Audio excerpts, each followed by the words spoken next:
sabi ko nga lagi, no, little too late yung administration. Alam naman na natin yung problema na corruption sa flood control. Hindi lang sa administrasyon na ito, sa mga lahat ng mga dumaan na administrasyon, hindi lang sa administrasyon ni Pangulong Duterte.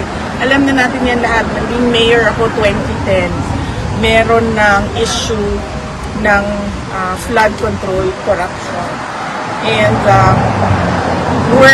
mas worse lang sa atin ngayon dahil sinasabi ko nga, hindi lang naman flood control projects yung merong corruptions.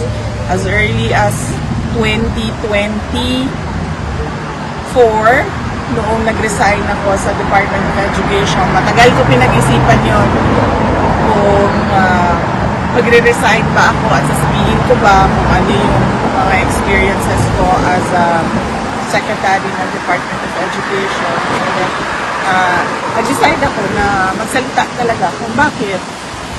Sinabi ko nga, in-attach yung pinaghati-hatian ng members of the House of Representatives ang SBP, School Building Program budget ng Department of Education. At hindi lang yun, in-attach pa nila yung listahan doon sa House version ng GAM.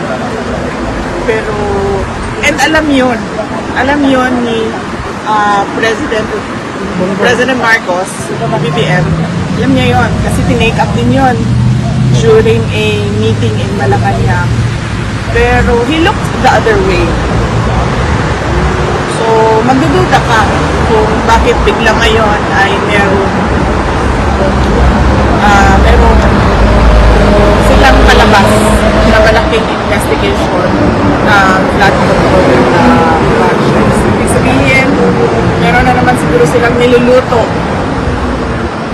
behind the scenes na syempre hindi natin nakikita dahil lahat tayo nakatutok doon sa flood control corruption. Kung seryoso lang talaga ang presidente, tapos na yan, isang araw lang, natuturo niya lahat ng may kagagawan ng corruption sa budget. Pero, well, as you can see, parang nanonood tayo ng Subsmela.